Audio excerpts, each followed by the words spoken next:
장동혁 국민의힘 지도부가 끝내 백기를 들었습니다. 윤석열 씨와 절연을 선언하며 노선 변화를 현실화한 것입니다. 국민의힘 의원들의 윤석열 씨와 절연 요구에 응답하며 윤 씨의 비상계엄에 선을 그었습니다. 오세훈 서울시장의 불출마 압박이 유효타를 날렸다는 평가가 나옵니다. 유력한 서울시장 후보인 오 시장은 절윤을 요구하며 공천에 미등록했습니다. 나경원 의원, 신동욱 최고위원 등 하마평에 오른 인물들마저 경선을 포기하며 국민의힘으로선 오 시장 외에 마땅한 카드가 없는 상황입니다.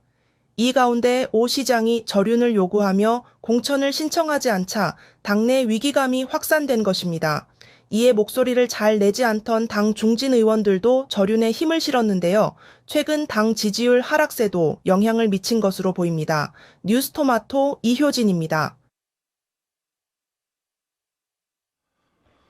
이번에는 국민의힘으로 가보겠습니다. 국민의힘이 어제 긴급 의총을 소집, 전륜을 선언했습니다. 오세훈 서울시장이 불출마 배수진을 치며 벼랑 끝 전술을 펼치자 장동혁 대표가 결국 굴복한 모양새입니다. 지방선거는 채 100일도 남지 않았습니다. 과연 등 돌린 민심을 세울 수 있을지 김진욱 전 민주당 대변인, 김성환 시사평론가와 함께 살펴보겠습니다. 두 분 안녕하세요. 안녕하세요. 네, 안녕하십니까.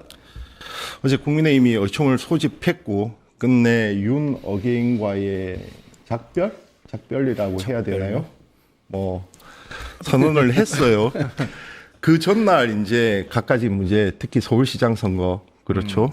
신동욱 의원, 그다음에 나경원 의원 불출마를 선언했고, 문제는 등록 마감까지 오세훈 시장이 등록을 하지 않으면서 거의 벼랑 끝 전술을 펼쳤는데 이것이 유효했다, 이렇게 봐야 되겠습니까? 네, 그렇게밖에 볼 수가 없을 것 같아요. 물론 당 지지율이 바닥을 뚫고 지하로 내려가는 상황이다라고 하는 위기의식도 있었을 거고요.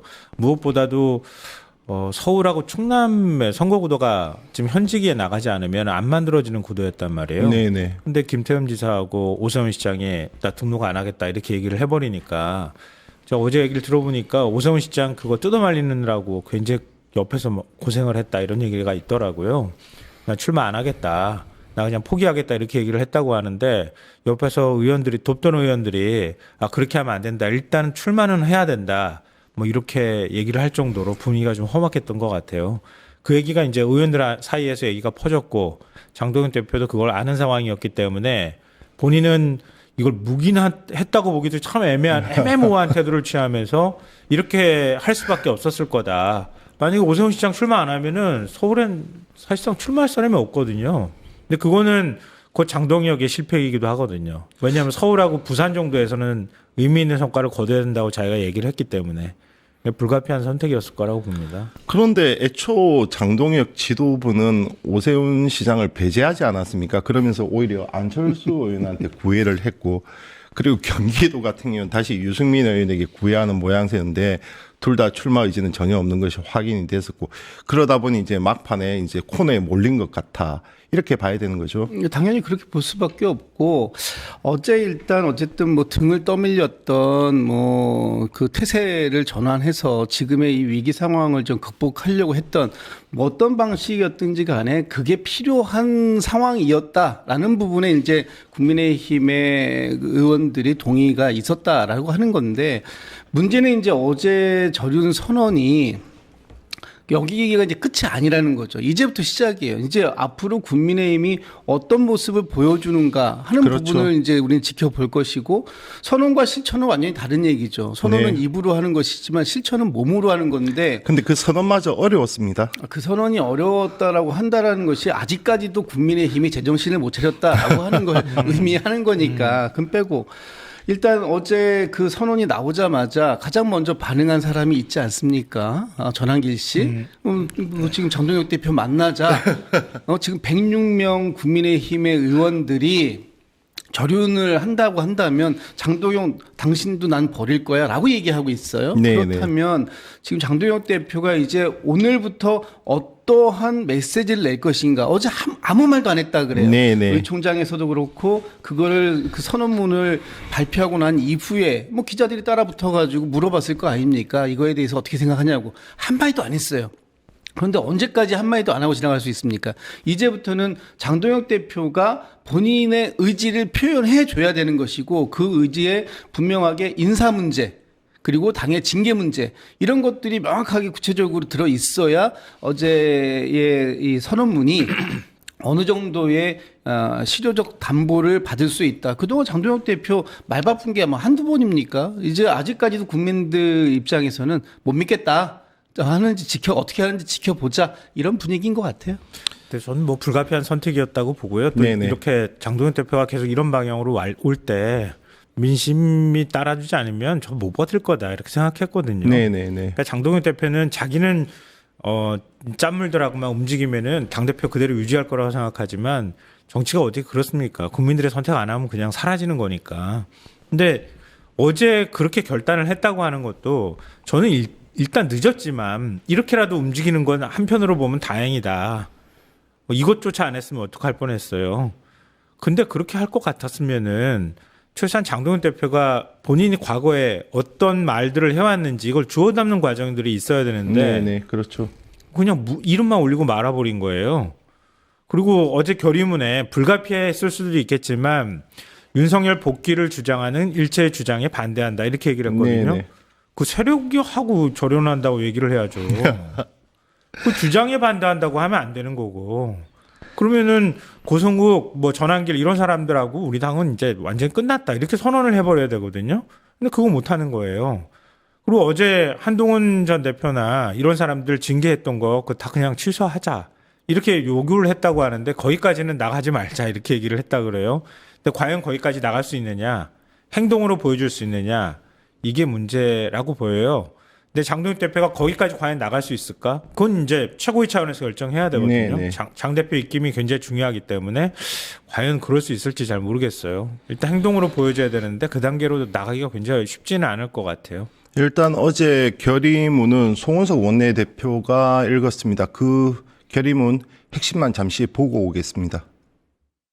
첫째, 잘못된 12.3 비상계엄 선포로 인해 큰 혼란과 실망을 드린 데 대해서 다시 한번 국민 여러분께 송구한 마음으로 사과드립니다. 둘째, 윤석열 전 대통령의 정치적 복귀를 요구하는 일체의 주장에 명백히 반대합니다. 대한민국도 국민의힘도 결코 과거로 되돌아갈 수 없습니다.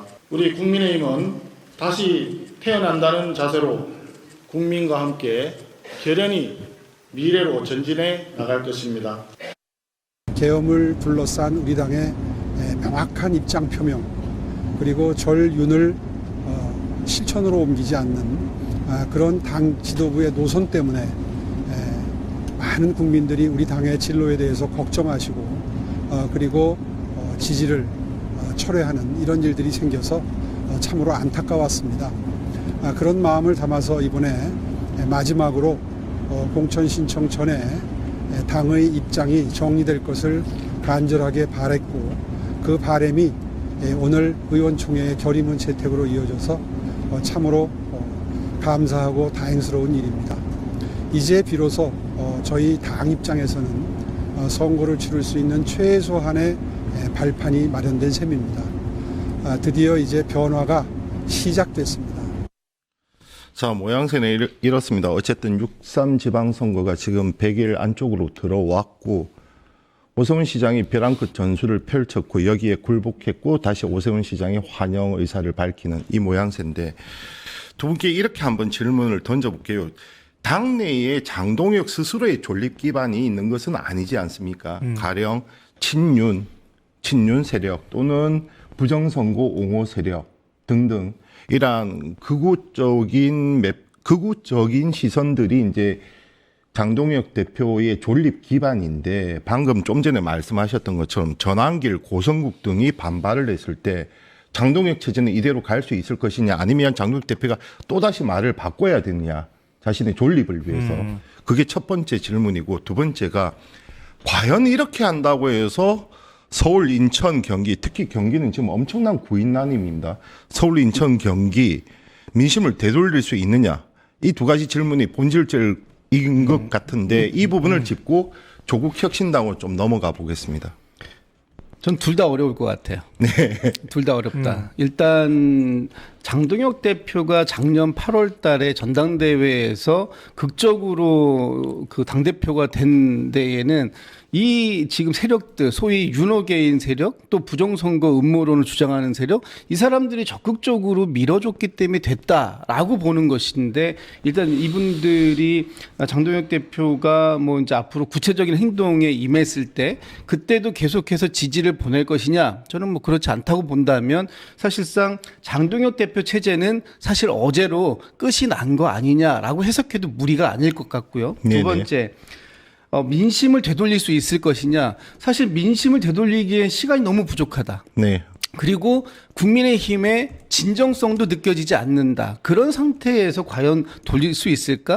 지금 얼마 전에 장해찬 국민의힘의 연구원 있지 않습니까? 뭡니까? 그 연구원의 부원장을, 여의도 연구원. 여의도 연구원. 거기에 부원장을 맡고 계시는데 서울과 부산을 승리해 오면 장 대표가 그냥 연임될 거다 이렇게 얘기를 한 게 있어요. 근데 사실상 서울이나 부산 두 군데 다 흔들리는 거잖아요. 저는 사실 이번에 지방선거 85일 남았는데 저는 서울 부산에서 국민의힘이 선전하기가 굉장히 어려울 거다. 특히 고성국 이 전환길을 함께 품고 간다면 고전을 면치 못할 거다. 저는 그렇게 얘기를 해왔어요. 그런데 네네. 지금 상황에서 어제 이 떨떠름한 표정 지은 장 대표의 얼굴을 보고 표정이 안 좋았어요. 과연 네. 그 뒤에서 배현진 의원이 씩 하고 이렇게 그 미소 짓고 있는 사진이 오늘 일간지에도 보도가 됐던데 그런 모습을 봤을 때 과연 장 대표가 지금의 어제 선언문에 흔쾌히 올라타고 그래서 뭔가 그에 맞는 액션을 취하고 그것이 진정성으로 이어져서 국민들에게 평가받을 수 있을까? 굉장히 전 회의적이다라는 생각을 많이 해요. 일단 장동혁 대표 체제가 유지될 수 있을까 이 부분에 대해서는 어제 장동혁 사퇴 요구가 안 나왔다는 걸 주목해 봐야 된다고. 네네.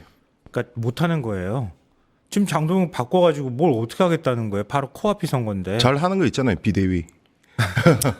지금 비대위 구성해가지고 어떻게 비대위를 맡을 사람도 없는 거 아니에요? 네, 맡을 사람도 없는 거죠. 지금 윤리위원장도 못 찾아가지고 당무감사위원장도 못 찾았다 그러는데, 그러니까 당대표 찾기도 비대위원장 감도 찾기 어려운 상황이고 다 이미 망가뜨려 놓은 거예요. 구도를 주거나 사나 장 대표가 책임지는 체제로 갈 수밖에 없다. 네. 그러니까 대안과 미래에서 얘기했던 그런 구도가 될 가능성이 높다 네. 이렇게 보이고요. 장동혁 대표는 그런 면에서는 판사 머리로 정치를 하려고 시도했던 것부터 잘못됐던 거였다. 네. 그러니까 반탄, 계몽령에 올라타면 내가 당권을 줄 수 있겠다 이렇게 머리로는 생각할 수 있었겠지만 정치 현실은 그렇지 않거든요. 가슴으로 움직여야 되는데 그걸 장동혁 대표는 몰랐던 거예요. 결국 장동혁 대표는 당권을 줄 수 없는 사람이라는 걸 의원들이 공개적으로 천명한 것이나 다름없다. 네네. 그냥 얼굴마담으로 이번 지방선거 치르는 거 외엔 달리 방법이 없는 상황이 됐다 이렇게 보이고요.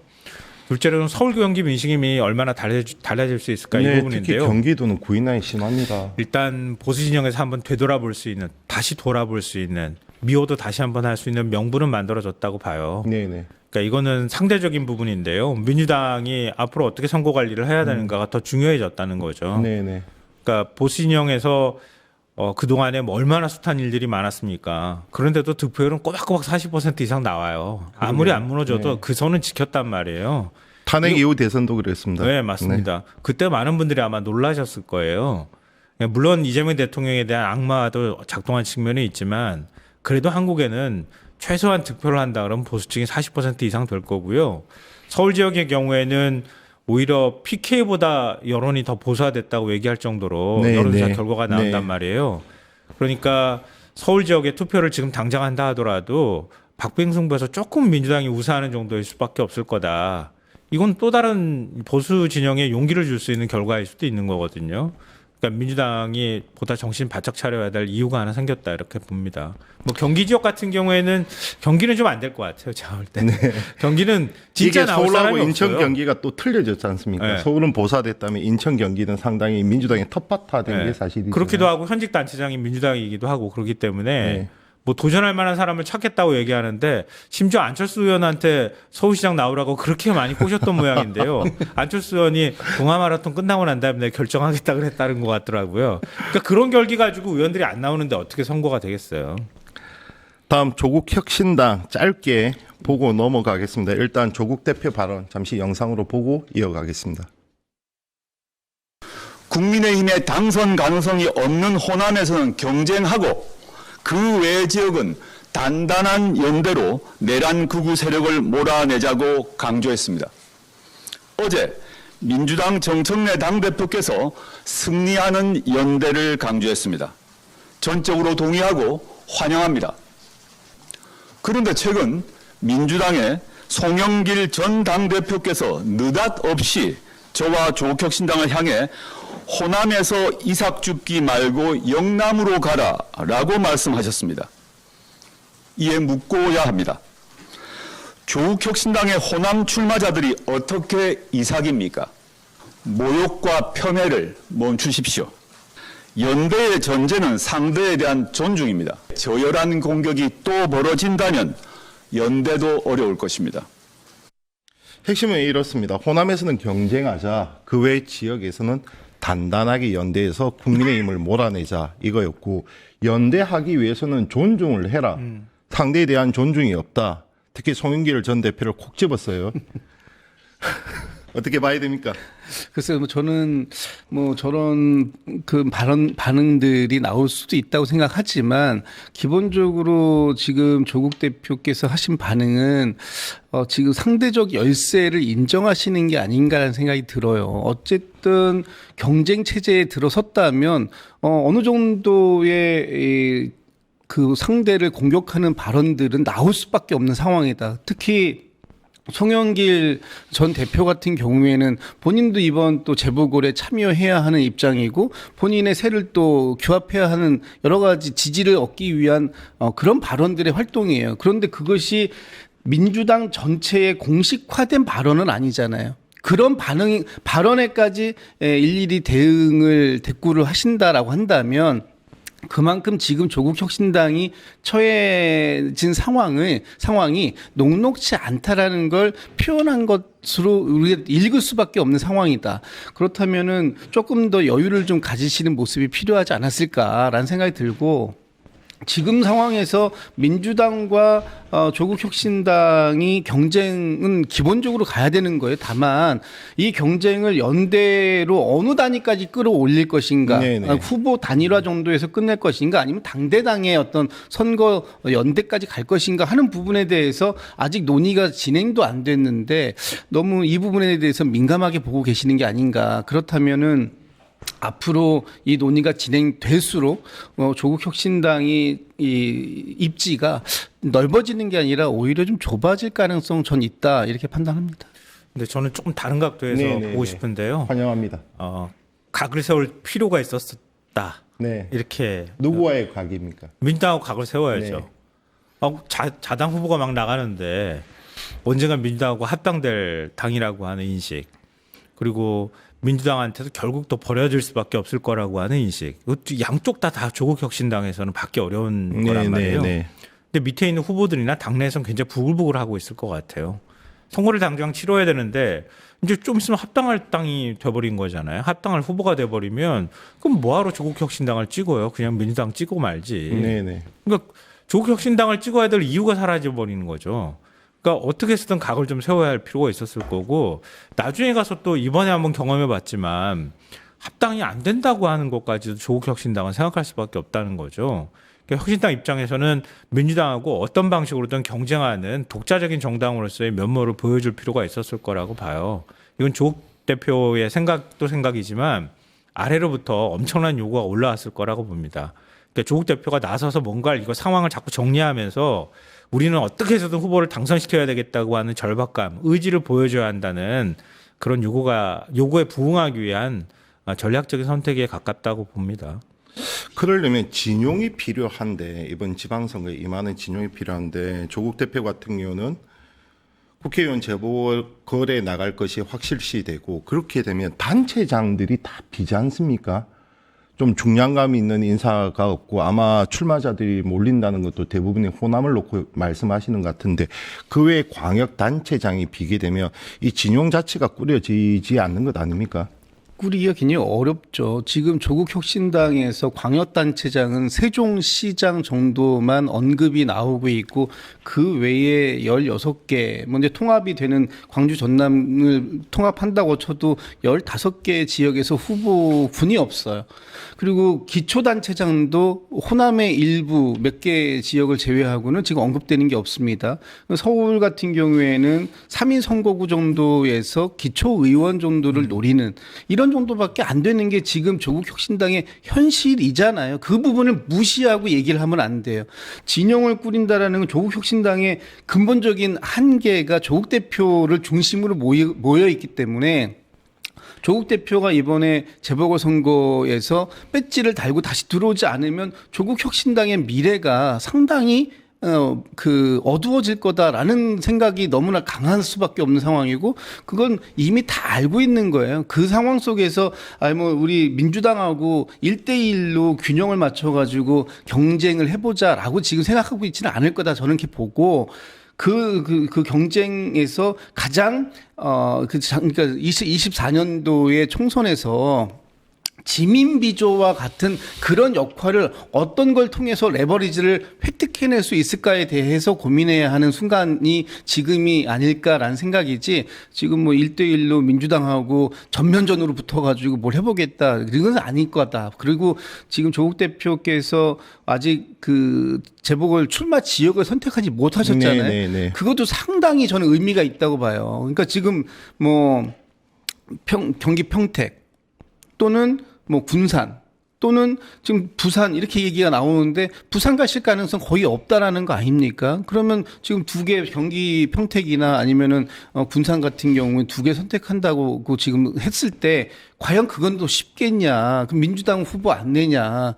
민주당한테 지금 그 두 지역이 귀책 사유가 있으니까 후보를 내지 말라고 하지만 우리는 그럴 생각이 전혀 없다라는 게 지금 현재 중앙당의 입장이라고 본다면 조국 대표께서 경쟁을 통해서 배지를 달고 복귀하는 것조차도 지금은 상당히 고민을 해야 하는 순간이 아닐까 저는 그렇게 봅니다. 어쨌든 이준석의 길을 얘기를 하기는 했습니다. 네, 저희 혁신당 최고위원하고 잠깐 이 문제에 대해서 얘기한 적이 있었는데요. 저는 좀 큰 판에서 좀 한번 나가보면 어떻겠냐. 저도 이렇게. 뭐 같은 생각입니다. 네, 그렇게 바라는 분들이 많을 거예요.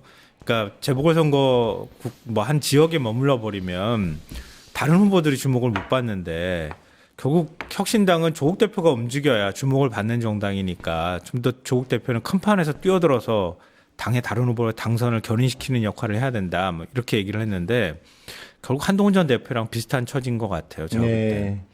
어쨌든 원내로 들어와야 되는 거예요. 들어와서 원내 세력이 돼서 원내 세력으로서 나중에 민주당하고 합당해도 역시 마찬가지겠지만 하나의 세력이 되어야 그래야 다음번 대선까지도 볼 수 있는 거잖아요. 그러니까 다른 후보들은 다른 의원들은 전부 비례를 받고 조국 대표조차도 의원 배지를 못 달아버리면은 차기 대권이 어떤 방식으로든 갈 수가 없고 그럼 본인이 짊어지고 있는 조국이란 사람을 바라보고 전부 다 모인 거잖아요. 그 세력과 함께 가기도 어려운 상황이 될 거예요. 그 무거운 짐을 사실 지고 있기 때문에 당선 가능성이 일단 높은 지역을 먼저 우선순위로 고려하면서 재보궐 지역을 찾고 있지 않을까 생각하고요. 근데 그 과정에서 조금 더 큰 판이라고 하면 저는 역시 부산밖에 꼽을 데가 없을 것 같아요. 그건 당연히 정치공학적으로 그렇게 뽑을 수밖에 없잖아요. 동의를 표합니다. 과연 그 선택을 할 수 있을지 지켜보겠습니다. 지금까지 김성환 시사평론가 김진욱 전 민주당 대변인과 함께했습니다. 두 분 감사합니다. 네, 감사합니다. 네. 유튜브 구독하고 실시간 채팅과 댓글을 남기시면 매일매일 실천 TTCO를 드립니다. 참여 방법은 통통물 어플을 다운로드하고 회원가입과 로그인을 해주세요. 마이페이지에서 나의 회원 고유 번호를 복사해주세요. 유튜브 구독 후 실시간 채팅이나 댓글창에 고유 번호를 한 번만 입력하면 준비 끝! 지금 유튜브 채팅과 댓글 쓰기 참여하고 실천 TTCO 받아가세요.